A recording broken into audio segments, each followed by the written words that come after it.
S, வீடு, schools, hotels, store room இங்கெல்லாம் partition wall கட்டணும்னாலும் இப்போ பில்டிங் போனஸோட first choice Renocon Rapid Wall Panels. தற்போது வந்துள்ள அண்மை செய்தி.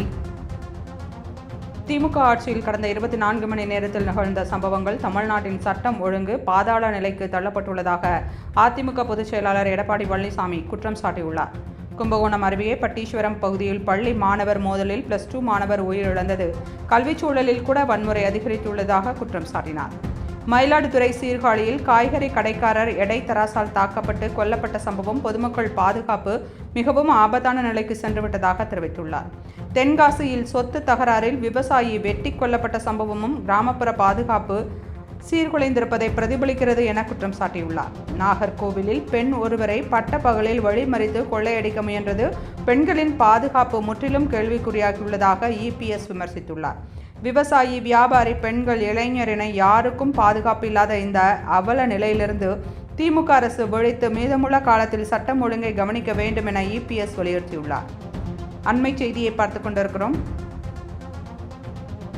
திமுக ஆட்சியில் கடந்த 24 மணி நேரத்தில் நிகழ்ந்த சம்பவங்கள் தமிழ்நாட்டின் சட்டம் ஒழுங்கு பாதாள நிலைக்கு தள்ளப்பட்டுள்ளதாக அதிமுக பொதுச் செயலாளர் எடப்பாடி பழனிசாமி குற்றம் சாட்டியுள்ளார்.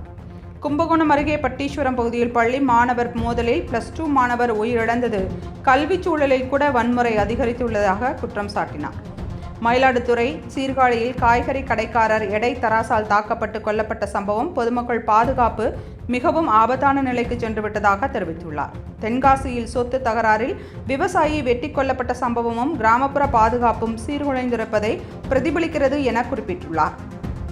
நாகர்கோவிலில் பெண் ஒருவர் பட்டப்பகலில் வழிமறித்து கொள்ளையடிக்க முயன்றது பெண்களின் பாதுகாப்பும் முற்றிலும் கேள்விக்குறியாகியுள்ளதாக இபிஎஸ் விமர்சித்துள்ளார். விவசாயி, வியாபாரி, பெண்கள், இளைஞர்கள் என யாருக்கும் பாதுகாப்பு இல்லாத இந்த அவல நிலையிலிருந்து திமுக அரசு விழித்து மீதமுள்ள காலத்தில் சட்டம் ஒழுங்கை கவனிக்க வேண்டும் என இபிஎஸ் வலியுறுத்தியுள்ளார்.